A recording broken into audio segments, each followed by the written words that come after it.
नमस्कार, मैं हूं दिव्या और अलर्ट राजस्थान के इस बुलेटिन में आपका स्वागत है। यदि आपने हमारा चैनल सब्सक्राइब नहीं किया है तो आज ही सब्सक्राइब कर लें और बेल आइकन जरूर क्लिक करें। आइए रुक करते हैं आज की हेडलाइंस की ओर।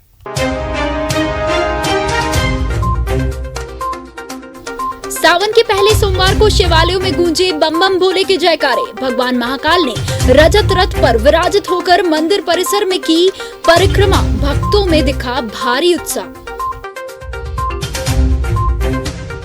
कैचमेंट एरिया में अच्छी बारिश होने से फतेह सागर झील में जारी है पानी की आवक, तो दूसरी ओर उदय सागर झील का जल स्तर पहुंच चुका है 18 फीट के पार। मदार नहर में फंसी गाय का सिविल डिफेंस की टीम ने किया रेस्क्यू।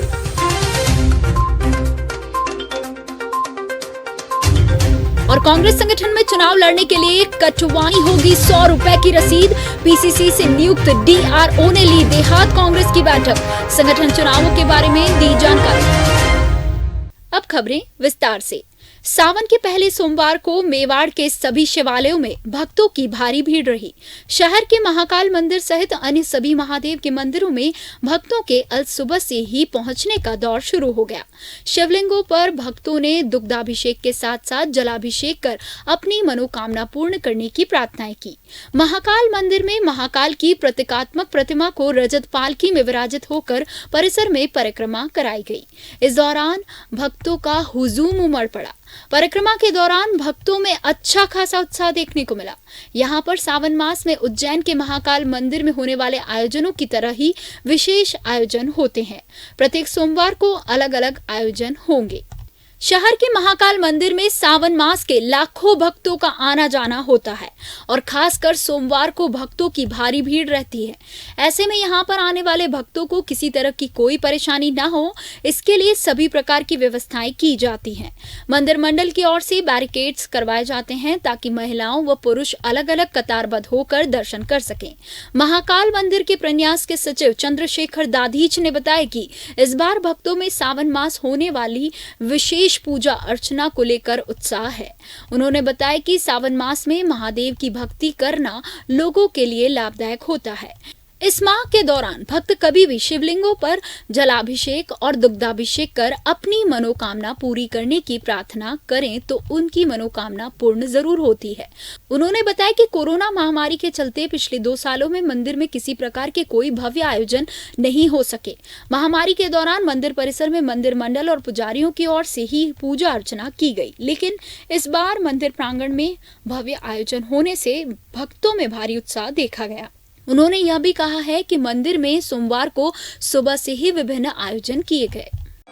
महाकालेश्वर मंदिर में श्रावण महोत्सव के प्रथम सोमवार को आज प्रभु महाकालेश्वर रजत पालकी में विराजमान होकर हर वर्ष की भांति इस वर्ष भी अपने मंदिर परिसर के अंदर परिक्रमा पथ के ऊपर सभी भक्तों के साथ में उल्लास के साथ में सवारी निकाली गई। साथ ही विशेष पूजा अर्चना के तहत महाकालेश्वर मंदिर में पूरे मास श्रावण मास के अंदर तीनों समय त्रिकाल पूजा लघुरुद्र के रूप में की जा रही है और इस पूजा में मुख्य संकल्प यही है कि प्रदेश और देश के अंदर सुख शांति सुख समृद्धि बनी रहे। इसी संकल्प के साथ में विशेष पूजा अर्चना का आयोजन किया जा रहा है। क्या विशेषता है आज के दिन श्रावण मास में भक्त इतने मंदिर में क्यों आते हैं?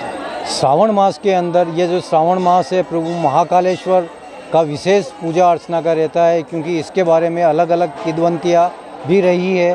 क्योंकि श्रावण मास के अंदर ही प्रभु महाकालेश्वर ने विषपान किया था और उनके गले के अंदर जो विष था उसमें देवताओं ने उनकी स्तुति करते हुए उनके साथ में जलाभिषेक और दुग्धाभिषेक किया था, जिससे उनकी पीड़ा को कम पहुँचे और उनकी पीड़ा कम हो और प्रभु महाकालेश्वर अपने सभी भक्तों की मनोकामनाओं को पूर्ण करें। इस तरह का श्रृंगार किया है। आज विशेष श्रृंगार जो है सवेरे त्रिकाल समय अभी पूजा अर्चना की जा रही है और दोपहर में और सायंकाल विशेष पूजा अर्चना के साथ में श्रृंगार किया जाएगा। इधर महाकाल मंदिर में सोमवार को भक्त धार्मिक भजनों पर नाचते नजर आए। यहाँ पर आने वाले सभी भक्तों ने महाकाल के दर्शन कर कोरोना जैसी महामारी से छुटकारा पाने सहित विश्व में शांति बने रहे, इस तरह की प्रार्थनाएं की।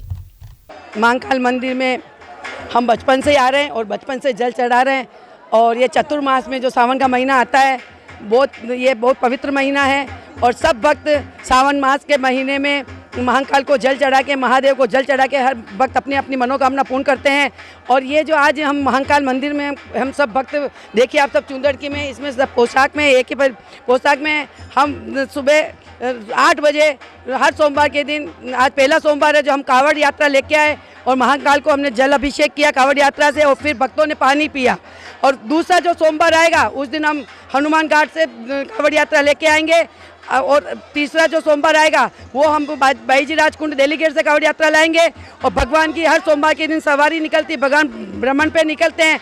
आज भगवान ने मंदिर परिसर की परिक्रमा करी है और हम सब भक्त नाचते कूदते और महादेव का जयकारा बोलते हुए आज सबने आनंद लिया। और अब ये जो पूरा ये महीना है, इस सावन मास के पूरे महीने में हम पार्थेश्वर शिवलिंग भी बना रहे हैं और पार्थेश्वर शिवलिंग को बना के गंगा घाट पे विसर्जन करते हैं और जल में विसर्जन करते हैं। और भक्त के पार्थेश्वर शिवलिंग के महादेव बनाने में भक्त और सावन महीने में ही बनते हैं और भक्त उनके महादेव उनकी हर मनोकामना पूर्ण करते हैं। और ये एक पूरे साल में एक सावन महीना ही ऐसा आता है जिसमें पार्थेश्वर शिवलिंग की पूजा होती है, फिर जल में विसर्जन होते हैं और भक्त उनकी महादेव उनकी हर मनोकामना पूर्ण करते हैं। जय महादेव।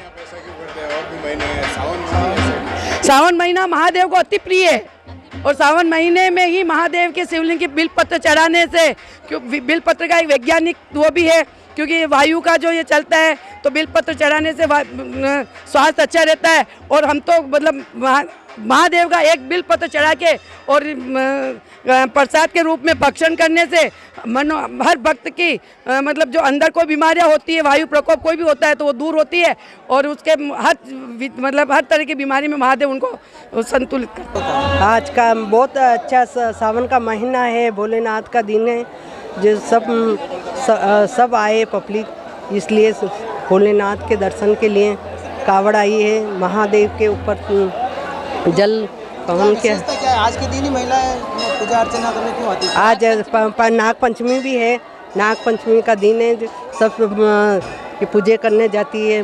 सावन मास में निकलने वाली कावड़ यात्रा इस बार 2 अगस्त को निकाली जाएगी। गंगूकुंड पर इसकी तैयारियां शुरू हो चुकी हैं। कार्यकर्ता अपने समयानुसार वहां पर पहुंचकर तैयारियों में जुटे हुए हैं। पिछले 2 वर्षों में कावड़ यात्रा नहीं निकलने से भक्त इस बार उत्साहित हैं और बढ़ चढ़कर कावड़ यात्रा की तैयारियां कर रहे हैं। उदयपुर शहर में सोमवार को रुक रुक कर बारिश का दौर जारी रहा। सोमवार को अलग अलग क्षेत्रों में हल्की बारिश देखने को मिली तो दूसरी ओर कैचमेंट एरिया में तेज बारिश होने से अभी भी मदार नहर अपने पूरे वेग पर बह रही है। मदार नहर से लगातार पानी की आवक होने से फतेह सागर का जल स्तर करीब 7 फीट पहुंच गया है। इधर उदय सागर झील में भी पानी की आवक होने से 24 फीट भराव क्षमता वाली इस झील का जल स्तर 18 फीट के पार पहुंच गया है, जबकि मादड़ी, देवास प्रथम और आकोदड़ा डैम आधे से ज्यादा खाली है। उदयपुर शहर की मदार नहर में सोमवार को एक गाय के गिरने से क्षेत्रवासियों की चिंता बढ़ गई, क्योंकि मदार नहर पूरे वेग से बह रही है। ऐसे में गाय के फतेह सागर तक पहुंचने के आसार बन गए हैं, लेकिन सूचना मिलने पर पंचायत समिति सदस्य भुवनेश व्यास मौके पर पहुंचे और सिविल डिफेंस की टीम को मौके पर बुलाया गया। सिविल डिफेंस की टीम ने मौके पर आकर रेस्क्यू शुरू किया तो वहीं करीब आधा किलोमीटर तक गाय को नहर में ही चलाया गया। इसके बाद एक सुरक्षित जगह देखकर टीम के सदस्यों ने मुस्तैदी दिखाते हुए गाय को बाहर निकाल लिया। इस मौके पर सूचना मिलते ही बड़गांव के सरपंच संजय शर्मा भी मौके पर पहुंचे। इसके बाद ग्रामीणों और जनप्रतिनिधियों के सहयोग से गाय को सुरक्षित बाहर निकाला जा सका। उदयपुर जिले में मानसून के दूसरे दौर में अच्छी बारिश होने के बाद बांधों सहित जिलों में पानी की आवक सहित विभिन्न मुद्दों को लेकर सोमवार को जिला कलेक्टर ताराचंद मीणा ने जिले भर के अधिकारियों की साप्ताहिक बैठक ली। इस बार साप्ताहिक बैठक में कलेक्टर मीणा का फोकस जन संसाधन विभाग, PWD, जलदाय विभाग सहित विद्युत विभाग पर रहा। मीणा ने बैठक में अधिकारियों को स्पष्ट कहा है कि इस मौसम में लोगों की शिकायतों के निस्तारण की दिशा में काम करें। मीणा ने PWD विभाग के अधिकारियों को निर्देशित किया कि वे टूटी हुई सड़कों की समय पर मरम्मत करें ताकि हादसों में कमी आए। इसके अलावा उन्होंने जल संसाधन विभाग के अधिकारियों को बांधों के आसपास सुरक्षा के पुख्ता इंतजाम करने की बात कही। उन्होंने कहा कि अब सभी बांधों में पानी की आवक शुरू हो गई है, ऐसे में वहां पर किसी प्रकार की दुर्घटना नहीं हो, इस बात का ध्यान रखा जाए। इसी तरह विद्युत विभाग के अधिकारियों को स्पष्ट कहा गया है कि वे मौसम में कम से कम बिजली कटौती करें। इसके अलावा कहीं पर कोई समस्या आती है तो उसका समय पर निस्तारण किया जाए। उन्होंने आगामी समय में जिले में होने वाली रीट परीक्षा के दौरान बिजली कटौती सहित अन्य किसी भी प्रकार की समस्या से निपटने के लिए तैयार रहने की बात कही है। इसके अलावा कलेक्टर ने कृषि उपनिदेशक से खाद बीज आपूर्ति के संबंध में चर्चा की। बैठक में अतिरिक्त जिला कलेक्टर सहित विभिन्न विभागों के अधिकारी भी मौजूद रहे। उदयपुर में 1 अगस्त से 3 अगस्त तक होने वाले संभाग स्तरीय गांधी दर्शन प्रशिक्षण शिविर को लेकर सोमवार को संभागीय आयुक्त राजेंद्र भट्ट की अध्यक्षता में बैठक हुई। बैठक में भट्ट ने मौजूद अधिकारियों को स्पष्ट कहा है कि इसमें पूरे संभाग के प्रतिभागी यहां पर जुटेंगे, इसलिए जुलाई माह के अंत तक सभी तैयारियों को पूरा कर लें। बैठक में प्रतिभागियों के रहने, खाने व परिवहन संबंधी विषयों पर चर्चाएं की गई। बैठक में 3 दिनों तक होने वाले विभिन्न आयोजनों की रूपरेखा को भी तय किया गया। उन्होंने कहा कि संभागीय मुख्यालय पर होने वाले आयोजन में सभी अधिकारी सरकार की मंशा के अनुरूप कार्य करें, साथ ही उसे भव्य रूप दिया जाए। भट्ट ने यह भी कहा है कि इस आयोजन के दौरान निकलने वाली रैली में अहिंसा का संदेश देने की बात कही गई है। बैठक में अतिरिक्त संभागीय आयुक्त विनय पाठक, जिला कलेक्टर ताराचंद मीणा सहित प्रशिक्षण शिविर से जुड़े विभागों के अधिकारी मौजूद रहे। पशुधन परीक्षा में हुए घोटाले को लेकर सोमवार को उदयपुर में परीक्षार्थियों ने मुख्यमंत्री के नाम जिला कलेक्टर को ज्ञापन सौंपा और निष्पक्ष जांच करवाने की मांग की है। 4 जून को हुई पशुधन परीक्षा के दौरान डमी विद्यार्थियों को पुलिस के द्वारा पकड़ा गया, लेकिन पुलिस ने उन विद्यार्थियों के खिलाफ कोई कार्रवाई नहीं की जिनके स्थान पर डमी विद्यार्थी परीक्षा दे रहे थे। सोमवार को ज्ञापन सौंपने के बाद परीक्षार्थियों ने बताया कि जिन परीक्षार्थियों की जगह डमी परीक्षार्थी परीक्षा दे रहे थे, उन परीक्षार्थियों के खिलाफ कार्रवाई नहीं होने से सभी में आक्रोश व्याप्त है। उन्होंने यह भी कहा है कि समय रहते कोई कार्रवाई नहीं होती है तो उनके हौसले बुलंद हो जाएंगे और आगे भी किसी अन्य परीक्षा में डमी विद्यार्थी को भेजकर पेपर को हल करवाने की कोशिश करेंगे। 4 जून को जो पशुधन सहायक भर्ती की परीक्षा हुई थी, उसमें जो धांधली हुई थी, उसके संदर्भ में हम सभी ने कलेक्टर साहब को ज्ञापन दिया है और हमने अपील की है कलेक्टर साहब से और राजस्थान सरकार से अपील की है, जो धांधली की गई है पशुधन सहायक भर्ती परीक्षा को, उसको दोबारा कराई जाए। क्योंकि जो डमी विद्यार्थियों को पकड़ा गया है, नागौर पुलिस में जो गिरोह पकड़ा गया है, उसके खिलाफ अभी तक कोई कार्रवाई नहीं हुई है और जो अप्रत्याशित मेरिट रही है, उस सभी से जो है उदयपुर जिले के राजस्थान में जितने भी पशुधन सहायक संबंधित जो जितने भी छात्र छात्राएं, सभी ने कलेक्टर साहब को ज्ञापन दिया है अपने अपने जिले के अंदर और हमने सरकार से अपील की है कि जो 14 लाख रुपए में जो गिरोह पकड़ा गया था, लेकिन जो है उनके खिलाफ अभी तक नागौर पुलिस ने कोई कार्रवाई नहीं की। दूसरी चीज़ जो अप्रत्याशित मेरिट रही है, इसमें जिन क्वेश्चन को डिलीट होना चाहिए था वो क्वेश्चन डिलीट नहीं हुए और जिन क्वेश्चन का कोई अर्थ नहीं था उन क्वेश्चन को जो है अधीनस्थ बोर्ड द्वारा किया गया है। तो हमने सरकार से अपील की है, हमने कलेक्टर साहब के मार्फत जो है मुख्यमंत्री के नाम ज्ञापन सौंपा है कि उसमें हमने ये अपील की है कि जो पशुधन सहायक भर्ती परीक्षा को दोबारा आयोजित करवाई जाए और इस संदर्भ में जो LSA भाई थे उनकी जगह कोई दूसरा डॉक्टर परीक्षा दे रहा था, तो हम सभी ने ये इसका पूरा प्रूफ दिया। इसके अलावा हमने जो है FIR की कॉपी भी साथ में संलग्न की है। इसके अलावा जो है जिन को पकड़ा गया है, कंपाउंडर की जगह जो है डॉक्टर परीक्षा दे रहे थे, अब जो कंपाउंडर था उसकी जगह डॉक्टर परीक्षा दे रहा था तो भी उसके खिलाफ कोई कार्रवाई नहीं की। सरकार ने, पुलिस ने उनको सबूत के तौर पे पकड़ा है, लेकिन कोई कार्रवाई नहीं हुई। इसके पीछे क्या कारण है? कुछ जो हम मीडियम परिवार के लोग हैं, जो गरीब किसान से वो तैयारी करते हैं, लेकिन उनका नंबर क्यों नहीं आता है? क्योंकि 14 लाख रुपए में जो बड़े बड़े नेता है या जो बड़े बड़े पैसे वाले हैं वो पेपर खरीद लेते हैं और जो वास्तव में तैयारी करने वाले होते हैं वो लोग रह जाते हैं। तो इससे सरकार को पूरी तरह से पारदर्शिता के साथ जो है इस परीक्षा को करानी चाहिए थी, लेकिन कोई पारदर्शिता से परीक्षा नहीं हुई। तो हमारे सर ये मांग ये है कि ये भर्ती रद्द की जाए और ये दोबारा ये परीक्षा आयोजित करवाई जाए, पशुधन सहायक भर्ती परीक्षा दोबारा। कांग्रेस में संगठन स्तर पर होने वाले चुनाव को लेकर राजस्थान प्रदेश कांग्रेस कमेटी की ओर से नियुक्त DRO कुलदीप सिंह सीकरवाल ने सोमवार को देहात कांग्रेस कार्यालय में कार्यकर्ताओं और नेताओं की बैठक ली। बैठक में देहात के निवर्तमान जिलाध्यक्ष लालसी जाला ने सीकरवाल का स्वागत किया। बैठक में CWC मेंबर रघुवीर सिंह मीणा, श्रमिक कल्याण बोर्ड के उपाध्यक्ष जगदीश राज श्रीमाली सहित बड़े नेता मौजूद रहे। कुलदीप सिंह ने PCC की ओर से जारी कार्यक्रम के बारे में जानकारी देते हुए बताया कि वो सदस्य कांग्रेस के संगठन के चुनाव में भाग ले सकते हैं। PCC, DCC, ब्लॉक अध्यक्ष, बूथ प्रतिनिधि का चुनाव लड़ना चाहते हैं वो आवेदन कर सकते हैं। इसके लिए जिला कांग्रेस कमेटी कार्यालय से 100 रुपए फीस जमा करवा कर रसीद प्राप्त करें। जिन्होंने सदस्यता प्राप्त की है वे प्राथमिकता से चुनाव लड़ सकेंगे। इस अवसर पर सुनील भजात, श्यामलाल चौधरी, लक्ष्मी नारायण पांड्या, अब्दुल अजीज खान, गोपाल सिंह चौहान, राम सिंह चंदाना, रामलाल गाडरी, गुलाब सिंह राव, राजकुमार श्रमाली, टीटू सुथार, नवल सिंह चुंडावत, कचरू लाल चौधरी, अमर सिंह जाला, महेश त्रिपाठी, लक्ष्मी नारायण मेघवाल, नारायण पालीवाल, अर्जुन मेनारिया, मदन बाबरवाल, कौशल नागदा, बंसीलाल मीना, संजीव राजपुरोहित, दिनेश पानेरी, वैशल्या कोठारी सहित कई कार्यकर्ता मौजूद थे। कांग्रेस के संगठन के चुनाव होने जा रहे हैं। उसी संगठन चुनाव के तहत प्रदेश कांग्रेस कमेटी द्वारा नियुक्त प्रभारी कुलदीप सिंह जी सिकरल साहब आज उदयपुर पधारे हैं और सुबह 11 बजे शहर कांग्रेस की मीटिंग ली। 1 बजे देहात कांग्रेस कमेटी कार्यालय में मीटिंग रखी जिसमें CWC सदस्य रघुवीर सिंह जी मीणा साहब, देहात जिला लाल सिंह जाला साहब, इंटे के अध्यक्ष जगदीश टीमाली एवं जिला कार्यकारिणी पदाधिकारी और विधानसभा प्रत्याशी इसमें मौजूद थे। उनसे सबसे अलग अलग फीडबैक लिए गए, उनको बताया गया किस तरह संगठन 2 वर्ष से संगठन का जो कार्य चल रहा है उसको बहुत गति देते हुए बहुत ही जल्दी आपके सामने संगठन तैयार होगा। और उसी संगठन की तैयारी को लेकर आज हमारे प्रभारी महोदय है जिन्होंने सबसे बात की और किस तरह से सदस्य अभियान को लेकर बात की और किस तरह से चुनाव होंगे उसके बारे में बताया और सबसे अलग अलग जो भी उनसे अकेला मिलना चाहे उनसे मिलकर उनसे अलग अलग बात की और पूरी रूपरेखा बताई किस तरह और बहुत जल्दी कांग्रेस का संगठन आपके सामने होगा। आइए चलते चलते एक बार फंडिस डालते हैं आज की हेडलाइंस की ओर।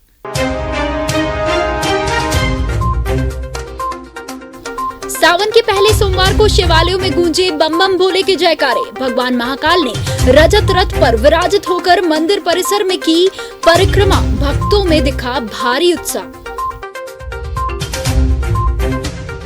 कैचमेंट एरिया में अच्छी बारिश होने से फतेह सागर झील में जारी है पानी की आवक, तो दूसरी ओर उदय सागर झील का जल स्तर पहुंच चुका है 18 फीट के पार। मदार नहर में फंसी गाय का सिविल डिफेंस की टीम ने किया रेस्क्यू।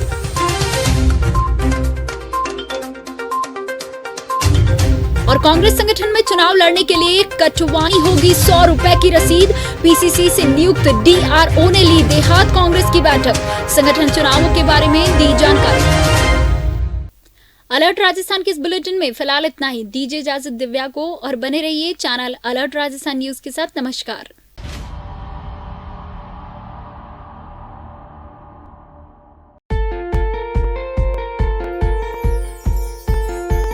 विश्व प्रसिद्ध झीलों की नगरी उदयपुर में स्थित श्री राम उच्च माध्यमिक विद्यालय गोकुलपुरा आयड़ की पहचान श्रेष्ठ शिक्षण पद्धति से है।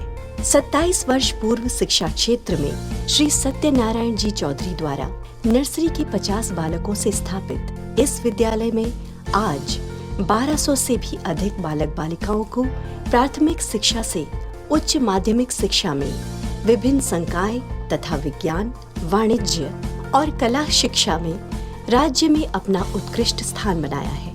ये विद्यालय राजस्थान माध्यमिक शिक्षा बोर्ड अजमेर से मान्यता प्राप्त है।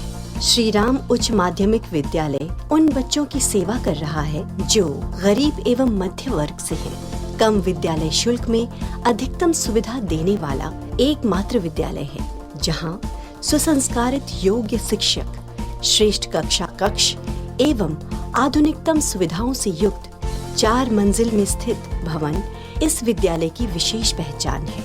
विद्यालय में बालकों को गुरु शिष्य परंपरा, बालकों के सर्वांगीण विकास के अंतर्गत शारीरिक विकास की ओर विशेष ध्यान दिया जाता है। इस विद्यालय में आधुनिकतम कंप्यूटर लैब, उपकरणों से परिपूर्ण प्रयोगशाला एवं पुस्तकालय स्थित है। श्रेष्ठ परीक्षा परिणाम एवं प्रतिभाओं का विकास हमारी विशेष पहचान है। हमारे स्कूल का उद्देश्य है हिंदी भाषा और संस्कृति को बढ़ावा देना। शिक्षित भारत, उन्नत भारत। जय हिंद। लाओ तुम्हारे लाल को इंसान बना देंगे, दुनिया पूजे इतना महान बना देंगे।